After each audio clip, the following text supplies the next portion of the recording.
with Joy, and we wanted to find out where it came from about me and Jay last night. Okay. We did stop by my room for about 2 minutes to talk, which doesn't. Hey guys, and welcome back to Little Black Book. You know what time it is. Told you guys about Ready to Love, dealing with the Joy, the Wynter, and also the Simone conversation that they had. They spoke quite candidly and quite forward. But I want to talk about some of the maybe particular reasons as to why Simone did what she did. Talk about obviously the manipulation of the crime that potentially was done, and also as well about the issue around going in somebody's bedroom half naked. Let's deal with all those kind of things and unpack it on this particular channel. Guys, if you are new to the channel, like, share, subscribe, and you click on that bell button, the one that goes tickling, all right, for the notification of the what uploads, baby. For those of you who are returnees, we appreciate you, and you know what it is, baby. You know what I'm saying? You got the minerals. You got the minerals. Listen as well. Hey, don't forget, if you want to, you got to subscribe if you want that good content, okay? All right? And don't forget as well, grab your merchandise as well. Mineral gang, power, strength. You understand? Courage, bravery. That's minerals. Able to withstand a storm. You understand? All right, let's get this thing going. All right, cool. So dealing with Simone and dealing with Joy, dealing with also the Wynter situation, I think there's a lot to go on, okay? So originally, anyway, my point of view is this. What Simone did, out of order. You went into Wynter's room with no shirt on.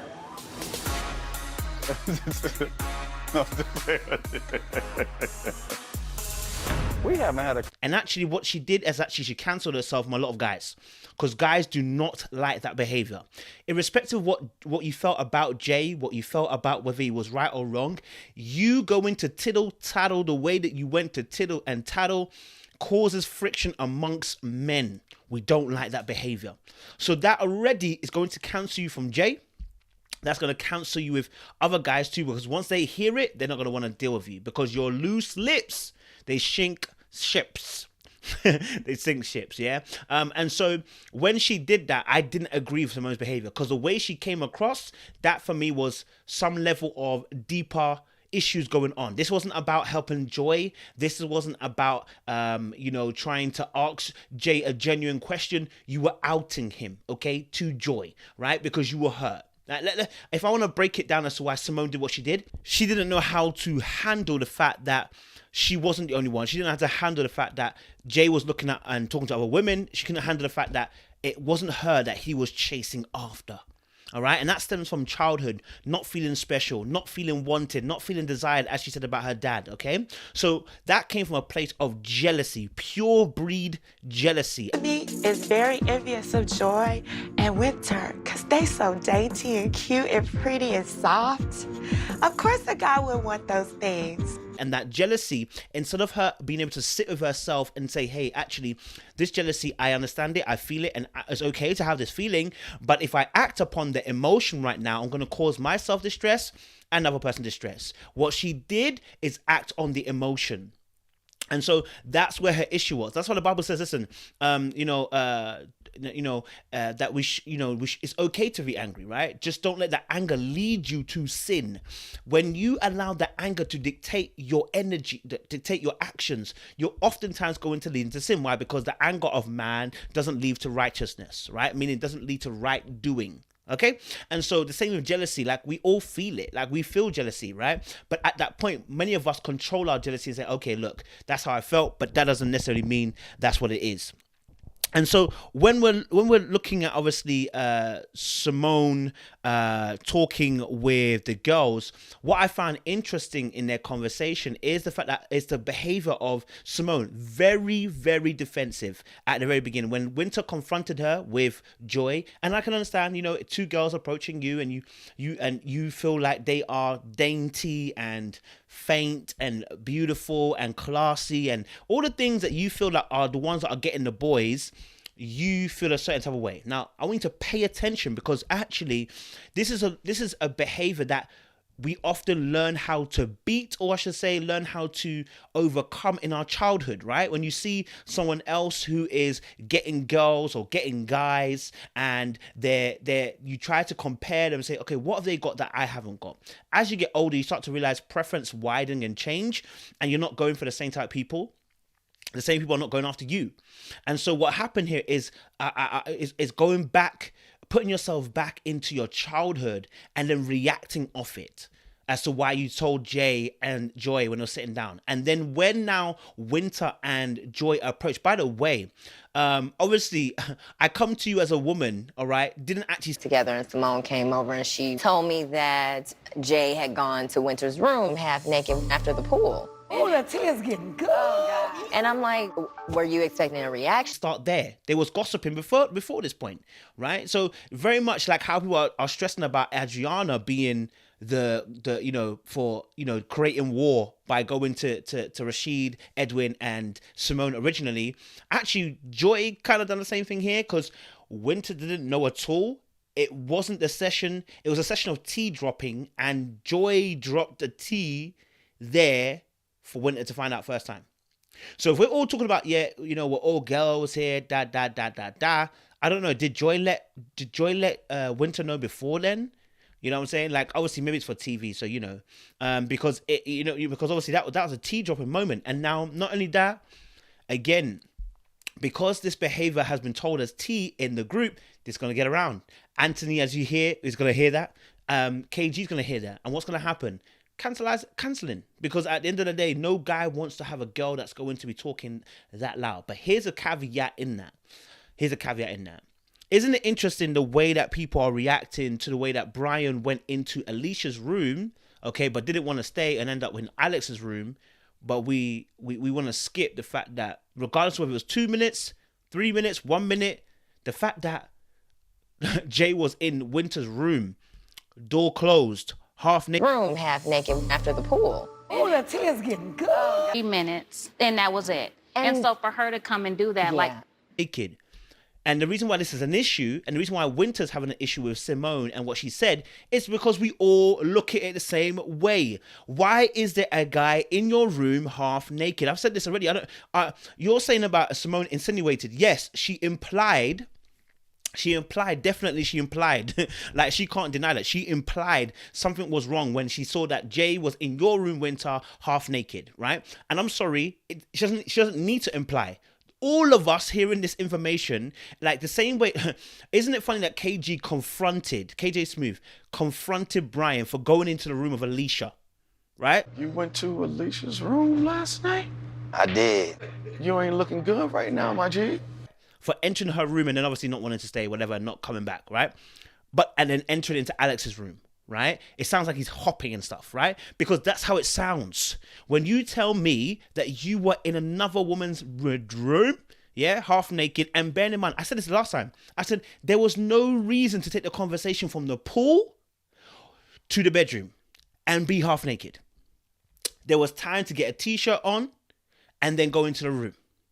So this is going to look bad. Look, the Bible says that, we should abstain from the appearance of evil. Meaning sometimes some things just look bad, just don't go near it. Like if you're a pastor and you have your door closed and you have a concrete as a woman, sometimes it can look a certain way. So it's to protect yourself. It's to protect your image and reputation. It can look a certain way. You feel me? That doesn't mean it always is that way. It just means to stop certain type of conversation going on and certain things happening, because now this whole conversation is around what Simone said. I don't agree with her. She's absolutely dead wrong. Like, you can't do that. You know what I'm saying? Like, whereas Denise is overtly aggressive with the way she talks, Simone is being aggressive, or I should say passively aggressive here, with her movements. By going to Joy and Jay when they were sitting down and saying what she said, that's a passive aggressive move to try and get them to and it's almost like the energy, and jealousy creates this energy. Jealousy creates this energy, which is, if I can't have you, then nobody can. You understand? And so it's like, no, if I can't have you, then nobody can. I'm gonna make sure that no one's gonna have. I'm gonna ruin the market for you. And if she may think that I wasn't thinking directly, I'm gonna ruin this market, but that's what the jealousy was doing. The jealousy is going to what? Ruin the market. And there's a hope in the back of your mind that, listen, all the girls will leave Jay alone. There is a hope there. Yes, that's what you told him.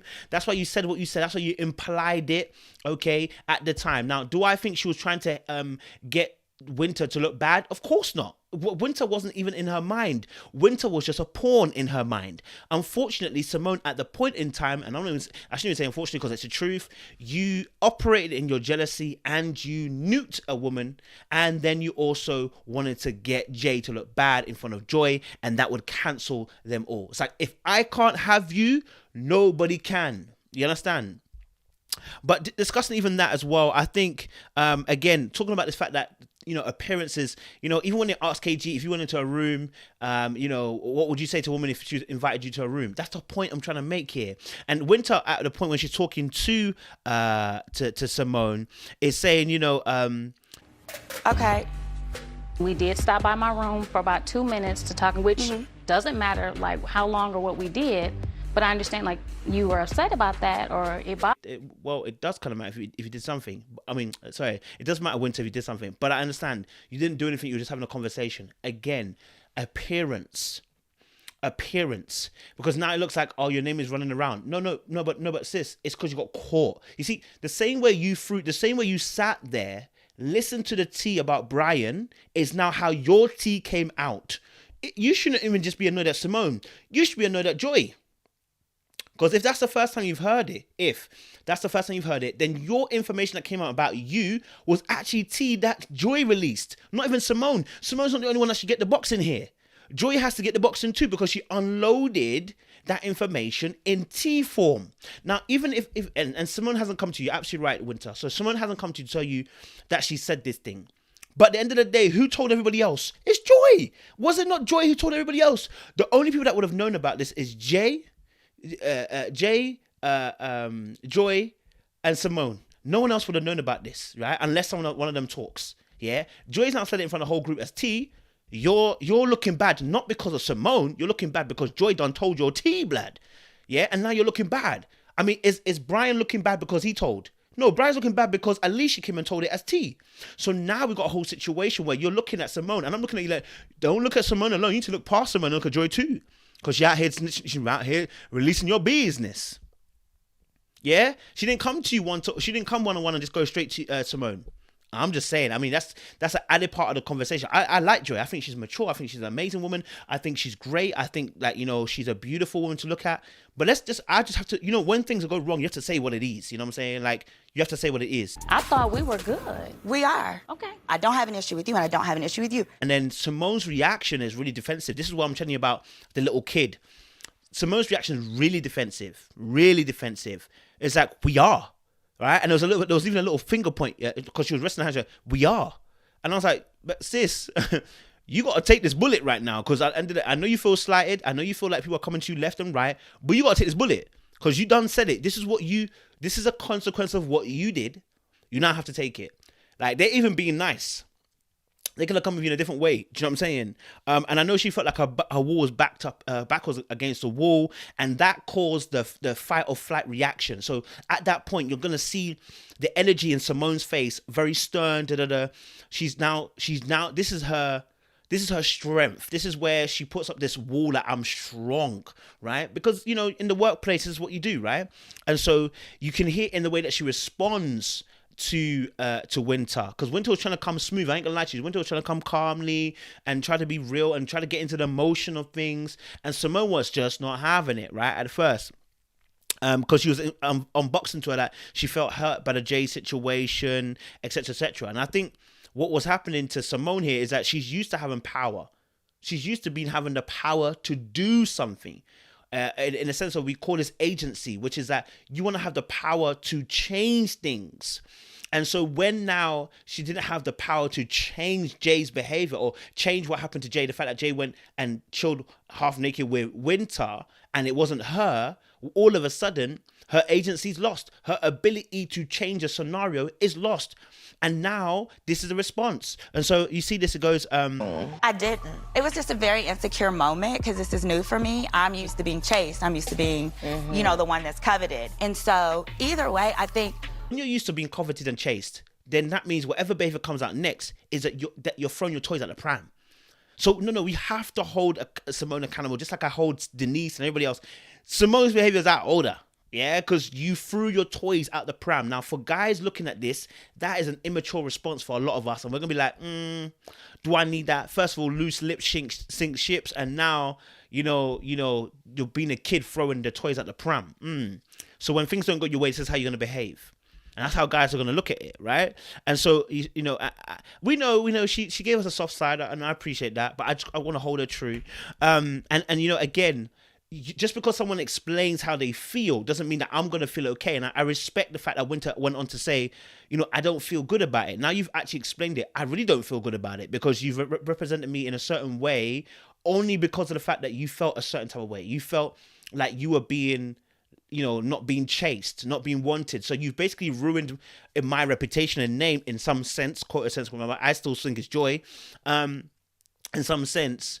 And you've done that because it's a selfish gain, basically. You have a selfish reason, right? And so you hear Simone respond quite harshly. She said, so what can I do? I'm hurt by that. What can I do? Because you and I felt like we were good.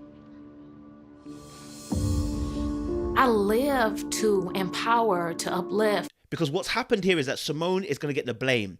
And remember her childhood, how she grew up, always getting criticized, not being perfect. So now when she doesn't feel like she's being perfect, she's now being hurt because now that says that takes her back to being a child again, right? She can't do no right. And if she can't do no right, then she can't be praised. If she can't be praised, then her self-esteem can be lowered, right? It's painful. It's hurtful. And so now she just wants to get over and done. Okay, guys. Okay, we've said it now. So what do you want me to do? Okay, what's the next step? Right? And so this is why the tears are going to come, because once she realizes that Wynter's not going to give her that, okay, this is what you have to do. And more of a case of, look, well, I'm hurt. Like, you've betrayed me. I'm your friend, and then the tears are going to start. Right? And so now Simone now starts to cry and break down. And at this point, it's hard because you have to understand, you have to say, is this real tears? When I say real tears, are these tears of remorse? That I'm genuinely sorry that I've hurt you, because I know she says she likes them, or these tears of manipulation. That once you realize, obviously, that you couldn't get the way, you couldn't move past it, she's still saying that she felt hurt by it. Maybe the tears will help her feel compassion for you and stop making you feel bad, right? So you're trying to weigh that up, and it's hard to say either or in it. So I'm not going to say it for sure. Right? But, she admitted the fact that, Joy and Wynter are both dainty. That's why I said about jealousy. I think perhaps a piece of me is very envious of Joy and Wynter because they so dainty and cute and pretty and soft. Of course a guy would want those things. She wanted to be like them. Why? Because the objective is love. And a lot of people do these things out of the need for love. So people are doing things like this where they're jealous, and the jealousy is stemming from their childhood, the fact that they weren't coveted, they weren't wanted, they weren't made to feel special by her father specifically. And now what's happened is triggered moment in a situation where she's not desired by the man, and she's looking at the two people who he is desiring as much and saying, okay, cool, they're dainty, they're faint, they're soft, that was what I must be doing. I have to do the exact same thing. Jealousy sets in. I can't do the same thing they're doing. Okay, I have to nuke it. Yeah. You know what I'm saying? I'm hurt by the fact that trust me, man. So yeah, I mean, this is a real thing. It happens to a lot of people, in relationships and stuff. But I want to just say this to you guys: if you feel a certain way like that, if you've seen yourself in Simone, listen, take time, slow it down. Self-actualization, which is, come to a place where you speak to the inner witness in you that is objective and not driven by the emotion, but wants to be able to give you a true synopsis of you, and then begin to move. So slow it down. Talk to yourself. You know what I'm saying? The Bible says, David said, I spoke to my soul. Slow it all the way down, baby, and then make moves. Okay, guys, make sure you like, you share, subscribe. If you like this, you feel like you've been encouraged by this, or you felt you've learned something from this, leave a comment down below as well. And don't forget, if you're new to this channel, you're gonna like it, share, subscribe, and click on the bell button for notification of the uploads for more great content like this. We appreciate Little Black Book 91. And don't forget to, as well, if you want to support us as well, click on the Patreon that we have the link down below. Also, you can do it PayPal as well. Appreciate you guys.